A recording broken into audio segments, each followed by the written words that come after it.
چې کوم دی نو په موبایل کې غټه سینما کولاو ده دا فحاشي یو طرف ته زمارونو یو خبره ده وکم فحاشي خو زي و خبره ده الله دې ماف کې مونږه بد نظری یا ساده چې بد اعتقادي خوري زما مدرسې کې ما خام موږ ماو کو بیا ډېر وخت جمعات کې ناستم نو یو طالب العلم راغی بار دته والد د پیزار په ځای کې ولاړ نو چې زراله منو جوان لکو نو ما ونه پیژاندو ورستو را سوي تعارف کو بیا مې پیژاندو په بهر حال اول ډیر ماشوم مې لیدل او بیا ډیر غټ شو نو ما ته و چې زستا سونه د سو ته پوسونه کومه چې ځان لځه کې کینو دا نوجوانان ګوره کله کله وس بعضی نیکان دي خود سي اعتراضات اوریدل چې چاته ویل نشي که چاته ویل وي د کوپر پتوا برابر ولګي نو دا شان ماته یو تبلیغي امیر سیبرینګ وکړو و یاره یو نوجوان دی ال ال بی کې قانون وای او په اسلام آباد کې په یو غټه یونیورسيټي کې دی او وای چې زه بد نیمه خو بعضی د لټریچر می کتلی دي چې زه په دې احادیث می اعتماد نشته دا حدیث چې نو لکه دا ما تخکاری چې دا چا رضان نه جوړ کړي نبی رسول الله د کم ځای د امام بخاری د کم ځای وای دا سې کسته می کینوا چې پردم را باندې راواچي او پوی مين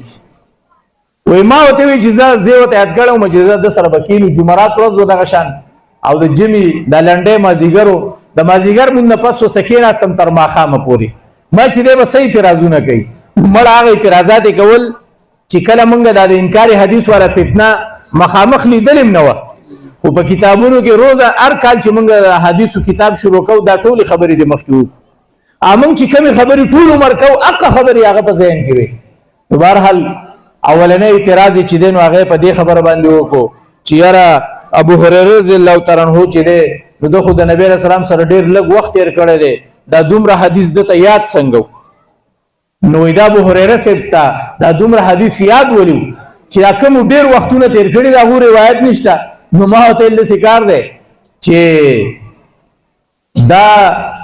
خلق چې کوم دي کنه دا اولیاء الله د دیو د خلینو د سین نخره وستې چې روانه زمانه کې کسو کې اعتراض کوي چې بیا د جواب ملاوي شي په ترمذی شریف کې روایت ده زمارونو تنګي خو نه کنه بس خبره ختمه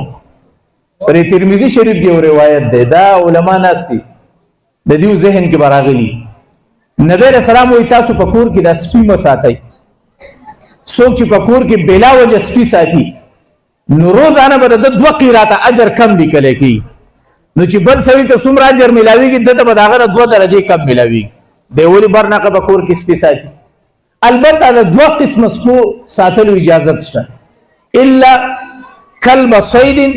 او کلب ماشیه د مال مویشي د حفاظت د پاره د ګډو بيزو د حفاظت د پاره سپي ساتل شي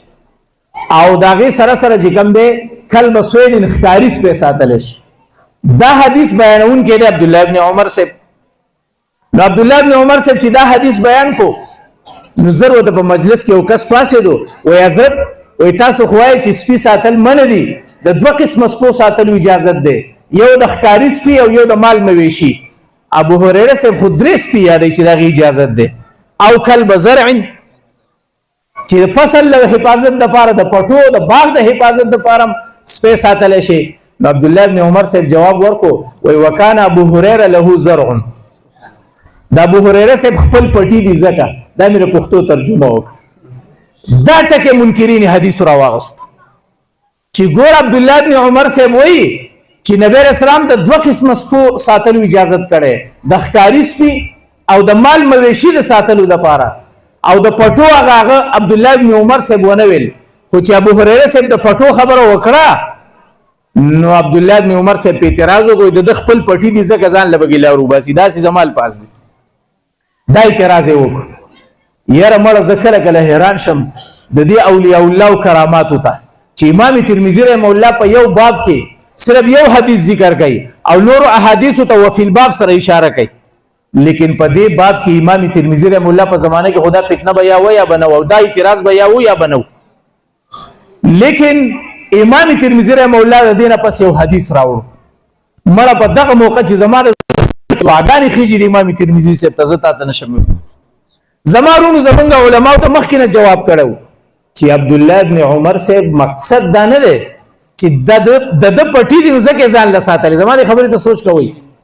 بلکې دا غي مقصد دا و چې لکه د چا د کم سي سواسيتي اق خبره وته ډیره یادای او چې رچا د کم سي سره واسطه نه نو مطلب دا چې زمونږ د ښکار سره او د مال مویشي سره واسطه ډیره و موږ ته هغه ټکی یاد کړو او د پټیونو د هغه سره واسطه ډیره و د هغه ټکی یادو. نو زه طلباو ته د دې یو مثال ورکوم. د الیکشن په ورځو کې یو ملګری خبرونه لګولي د ماسوتن نو ټول موږ ناسو رسې غوږه میخو پلان کې سي پلان کې وګټو پلان کې زمونږ یو رشتہ دار دی د کرنسي کار کوي هغه ټول ورځ د خپل کاروبار سکاري دا چا وګټل او چا وبېل لدی سه هیڅ کار نه. زمون سره په مجلس کې هغه ناس نو چې کله دا خبرونه ختم شو نو هر سړی و یاره ګوره دا پلان کې وګټو پلان کې او دا هر سړی دا خبرې کوي هغه پکې ماته و یاره دا ډېر ښه کار وشو دا پلان کې پابندي ولګول دې سره به د کرنسي اوس لګه خشي مال دا چا ویل وای دای په خبرونو کې زه دې خبره نو مو هغه ته یادو اوس په خبره پوه شوي نو دا هغه زموږ پښتو کې دا هغه په دغه کې وو په هغه هغه معلومه. نو اوس به تاسو عبد الله ابن عمر سے په جواب پوه شئ چې عبد الله ابن عمر سے مقصد دا چې ابو هريره سے د ځان نه جوړ کړي بلکې هغه د پټو سره واسطه و نو هغه ته زګ دغه ټکی یاد دی ماته د دوه یاد دی وای سبحان الله او قصه ملا بدینه ختمه کړي مړ امام ترمذی رحمه الله په قبر دی الله کروڑا وانوارات را نازل کی هغه یو حدیث راوړل دی د عبد الله ابن مغفل رضی الله عنه یو صحابي دی او هغه صحابي د نبی رسول الله نه روایت کوي مړ د روایت انداز واوره وی و انی لمن يرفع اغصان الشجره الرسول الله صلی الله علیه وسلم و اذا اغه سلام چې نبی رسول الله کله دا تقریر کو دا حدیث بیانو نو د نبی رسول الله د مخ مبارک نه خاخونه موچت کړي نبی رسول الله د سلاندې ولاړو د ونی لاندې زمارونو چې د ونی لاندې ولاړې او د خاخونه د باندې راخکته شوی نو خلکو ته بیا سړی نه ښکاری کنه اوس مثلا دلته ونه زه د ونی لاندې ناسم او زه تاسو ته خبرې کوم نو هغه لري کسانو ته بزنه ښکارم چې خاخ را باندې راخته شوی او فضل الله مولوی صاحب راشي او زمانه هغه خاخو چت کړه او زلاندې خبرې کوم. عبد الله ابن مغفل صاحب وایي چې دا روان حدیث ما په داسې موقع اورېدلې چې ما د پیغمبر اسلام د مخ مبارک نه خاخونه چت کړي سبحان الله. دینه دا معلومه شو چې زه څومره نږدې پیغمبر علیه الصلاۃ والسلام ته ولاړو او بیا یو د حدیث ذکر کو چې نبی رسول الله فرمایل چې د دې سیز اجازه نشته لدی نشته ها د درې قسم سپیت ساتل شي الا کلب صید او کلب ماشیه او کلب حرس سبحان الله. نو معلومه ده شو چې هغه د پټي والا خبر ابو هريره صاحب د ځان نه جوړ کړي کړه ځان نه جوړ کړي نو عبد الله بن مغفل صاحب د کم ځای نه نقل کول سبحان الله. دا کرامات دي رضی اولیاء الله چې دا په دغه احادیث مزیم الله د امام ترمذی سے په قبر باندې انوارات را نازل کی الله درجات نورم بولند کې لکه څومره چې بولند دي چې ګوره کوم را روانه زمانه کې د انکار حدیث فتنه را روانه و هغه اعتراض د مخې سره ختم کو. بهرحال زمارونو نو دا نوجوانان په دوی کې د موبایل نه ګوره د فتنې خوريږي د بدعت اعتقادي نو دغه د انکار حدیث فتنه دغه نوجوان ما ته وزستانه او سوت پوسونه کوم په بهرحال هغه ابو هريره سے باندې اعتراض وکړو نو ما ته مال ګوره ابو هريره ته هو چې هغه خپل قصه په خپل کړی دا وای مخکې برانه خبره ير کېده ابو هريره سے وای زمانه به مخکې خبره ير کېده او یو ځل می پیغمبر اسلام ته چې د الله رسوله تاسو حدیث بیان کړي زمانه کله کله يرش نو نبی رسول الله ورته فرمایل مشکات شریف تاسو ګورئ دا حدیث باغی کې موجود دی چې تاسو صادر خور کا او چې زه سو پورې خبرې کوم هغه پورې به صادر خوري خو چې کله ما خبرې بند کړي نو ته به دا صادر راټول کې پسینه پسې به ونیسي. نو ابو هريره سے فرمایي وای نبی رسول الله خبرې کولې او ما غ صادر راټول کو د خبرو نه پس احادیث بیانول نه پس وای ما په خپل سینه پسې ونیو وای دا غې نه پس زمانه یو حدیث هم چرته نه دیر شوی. دا خبرې ابو هريره سے حل کړي. مروان ابن حکم بادشاہ او ابو هريره سے راو غوښتو وای ابو هريره ویلک خراته حدیث بیان کا نو ابو هريره ته هو چې کوم دی حدیث بیانول شروع کړو خدا پته وته نه و چې یاره دې بادشاہ ما ته پټ کسان کې نه ولي او حدیث را نه لیکي. نو ابو هريره سے حدیث بیانای قال رسول الله صلی الله علیه وسلم اول ته شاته پټ په پرده کې کسان ناز دی حدیث دی لیکي دې بیانای واغې لیکي درس ختم شو.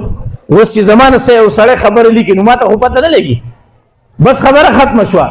یو کال پس مروان ابن حکم ابو هريره سے راو غوښتو و ير ابو هريره او اقزلی کاپیانه بس راواړه ولې تیر شي وکړ وای هغه پروس کال چې د کم حدیث ما ته بیان کړو سکاله راته بیا بیان پروس کال چې راته کم بیان کړو هغه راته سکال بیا بیان کا مړه زه تاسو ته ما اوس لږ ټایم وشو کنه ما ته تاسو وې ته د خپل بیان بیا دوباره شروع کا او چې څنګه خبرې دی اول وکړه هغه بیا وکړه زه بیرته کولای شم اوله می کوم خبره وکړه په دویمه می کوم وکړه دا زه نشم کولای ابو هريره صاحب ته پروس کلی حدیث راته بیا بیان کا نو پروس کلی چې څومره حدیث بیان کړو ابو هريره صاحب لګیا شو او کاتبان وسره حدیث ګوري نو ما ته ګوره د الفاظو کمی خو ډیر لري خبره ده تیر شوی کال چې پاتلسم نمبر کم حدیث بیان کو هغه د سکل نو لسم تلا نړو لفظ په لفظ ترتیب واره بیان کو ټول وای سبحان الله نو بهر حال هغه د حدیثو نه انکار سره چې مخامخ شوی نوجوانو چې را پاسې دو نو ما ته ویل وای 70% ټیک شوی ما او 10% د کار را پکې پاتې دی مال زه ان شاء الله د دیش باندې خدای خکی نو بیا را په جنازه کې میلاو شو او د شپې د تیاری جنازه وا د قبر غاړې ته ولاړم نو راغې ماته وای د مرګ او د جونی سپتره لګی چې ته مخکې مرو کزه وګورای کمړو منو غسل بم ترا کې قبر ته بم ته کوزه دا د نوجوان ولي ویل دا ځکه چې الله تعالی د ډېر غټ فتنې نه بچ کو بهر حال زما محترم او زه اخیری خبر کومه چې هغه کم نوجوان مدرسې ته راغلو هغه زمانه دا تاسو کو وزل ځان لکینم ستا سره مې زرا ځکینه نو اول داسې په انګریزي کې سوالات لیکلي هغه ته به قتل او زمانه به تاسو کو 11 سوالات لیکلي پاره کې اولنې سوال داو چې په اسلام کې د پیغمبر اسلام درجه اوچته ده او کله حضرت علی رضی الله عنه درجه اوچته ده ما ته د الله بندا حضرت علی رضی الله عنه سلورم خلیفہ دی په دې کې شک نشته د فاطمه بیبي خاوند دی په دې کې شک نشته د حسن او د حسین پلار دی په دې کې شک نشته عشره مبشره په دې کې شک نشته داغه پیغمبر اسلام درجه ته رسیدل خو ډیر لري خبره ده په تمام انبیاء کې افضل الانبیاء محمد رسول الله په انبیاء کې هغه چت دي نو صحابه ډیر لري خبره ده بیا ته مال دا سوال دی راوچت کړي د کم ځای نه دی و اداره په دې موبایل کې یو سیز ملاو شو دا غینا نو زمارونو وسوای خپل بچی د عالم خواته کینول د وخت ضرورت دی کنه دا کینوي آشنای کوي وسره دغه دوه نوجوانان دا د دیندارو سره ناس پاسو زګه تاسو کو که تاسو خپل بچی د عالمانو سره کیننه ولګره دی اعتراض هم بیان شي راوړي دی د عالم خواله نشي راتله نو دغه الکان بد نو د نیکانو د عالمانو سره تعلق ورالو کیناستو نو زماره دی علاقه غیرتمند درونو وسوای خپل بچی د عالم سره کینول پکار دی کنه دی پکار دی عقیده به بچی اوه که سې اعتراض ذهن تراشی راشي صفا به وي چیر ما ته دا اعتراض شې نو دا په اسلام باندې دا اعتراض دی نو تاسو د را روان نسل ته خپل بچی بیا په حواله کېدو دي تاسو غیرتی مسلمانان وینو بچیم غیرتیان دي نو کدا بچیم بی دینه پاتې شونو دا نصیب هم بیا سهالي دا کړوسو هم بیا سهالي نو ان شاء الله د مدارس سره خپل بچي وابسته ساتو کنه بساتو نو ان شاء الله العزيز د دې مدرسې سره په خواو شاګي جستا سومه مدارس دي دا غي سره به تعاون کو زمونږ ځای په ځای په مساجدو کې درسونه شروع دي پای کې بم کینو تبلیغی جماعت سره به وابستګي ساتو بل بچی دی هغه به د دیندارۍ د خبرو سره چلینو آشنا کو ان شاء الله خپل شو خپل کورونه او بچی هم د فتنو نه بچ کو الله دې په دې خبرو مونږ ته د عمل کولو توفیق را نصیب کړي فضل الله صاحب ته داغه تمام اساتذه ته مبارکبادي پیش کوم او د زلنه میرا دعا ده چې الله دې د مولانا فضل عظیم صاحب رحمه الله قبر ته د صدقه جاریه ورسي او داغه چې به دا مدرسه جوړول خامخه د کلی چا به سره پکې بلا کې خي چا به سره پکې کانه خي هغه خلک د دنیا نه ته الله داغه قبرونو تم دا خیرونه ثوابونه ورسه او چې کم ژوند دي او د دې مدرسې سره او د نورو مدارس سره تعاون کوي الله دې ول بدلی ورکي واخر دعوانا الحمدلله